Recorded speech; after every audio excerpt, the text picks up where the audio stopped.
చేస్తున్నాడు.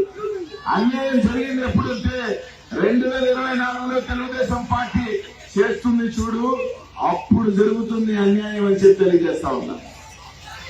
ఖచ్చితంగా ఈరోజు అడుగుతా ఉన్నా అన్నని కూడా, ఏమబ్బా తెలుగుదేశం వాళ్ళందరూ కూడా అడుగుతా ఉన్నా.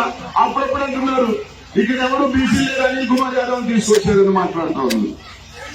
ఏమబ్బా తెలుగుదేశం పార్టీలో ఇంకెవరు అభ్యర్థులు లేదా, వైఎస్ఆర్ కాంగ్రెస్ పార్టీని తీసుకొచ్చి నీ ఎంపీగా పెట్టుకున్నారు, ఇంకెవరు తెలుగుదేశం పార్టీలో తీసుకున్నారు. ఎంపీ పరంగా ఈ పార్టీలో తీసుకొచ్చి ఎంపీగా ఇచ్చారు కదా, ఏ జగన్ కృష్ణమూర్తి గారికి కూడా ఎమ్మెల్యే న్యాయం చేయించారు ఆ పార్టీలో.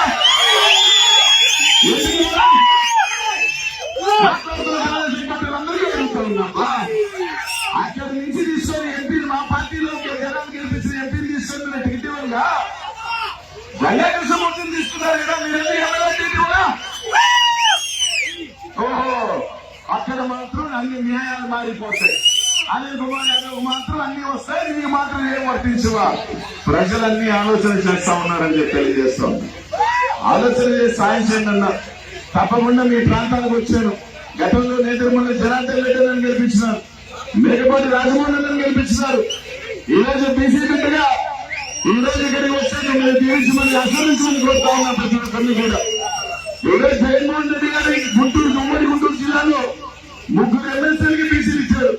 యాదవ్ సోదరుడు గారు జంగానికి ఇచ్చారు, వడిరాజులకి ఎస్ఎంకి ఇచ్చారు, శరణ్కి సంబంధించి ఒక ఎమ్మెల్సీ ఇచ్చారు. ఈ రోజు 3 ఎమ్మెల్యే ఇచ్చారు, ఎంపీ ఇచ్చారు. తెలుగుదేశం పార్టీ ఎన్ని ఇచ్చింది? 0 ఎమ్మెల్సీ, కేవలం ఒకే ఒక ఎమ్మెల్యే ఇచ్చింది. ఎవరు బీసీల పక్కన చేసిన వ్యక్తి ఎవరు అన్నది ఒక్కసారి ఆలోచన చేయమని మాత్రం మిమ్మల్ని అందరినీ కూడా అడుగుతా ఉన్నా.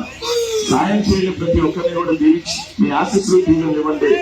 నాకు కాశీ మహేశ్వరకి రేపు రాబోయే ఎన్నికల్లో మంచి మెజార్టీతో గెలిపించమని ఆలోచన చేసి ఓటు వేసే సాయం చేయాలని మాత్రం ప్రతి ఒక్కరు కూడా మాకు ఎన్నికల్లో కేవలం 20 రోజులు మాత్రమే ఉంది.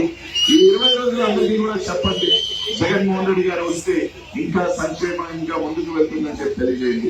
కాబట్టి మిమ్మల్ని అందరినీ కూడా ఇప్పుడు నాగేశ్వర మందికి అన్నతమ్ములు అందరినీ కూడా పేరున కూడా మనస్ఫూర్తిగా కూడా కోరుతూ 2 చేతులు జోడించి మనస్ఫూర్తిగా అడుగుతా ఉన్నాను, శిరస్సు అడుగుతా ఉన్నానన్నా. 2 రోజుల సానుభూతి ఓటు వేయండి. ఎంపీగా నాకు కాసుమహేశ్వరికి ఓటు వేయండి. తప్పకుండా మీ శాసనసభ్యుల మహేశ్వరతో కలిసి ఈ ప్రాంతాల అభివృద్ధికి నా వంతు కూడా కృషి చేస్తానని చెప్పి మీ అందరికీ కూడా తెలియజేస్తుంటూ సెలవు తీసుకుంటా ఉన్నాను.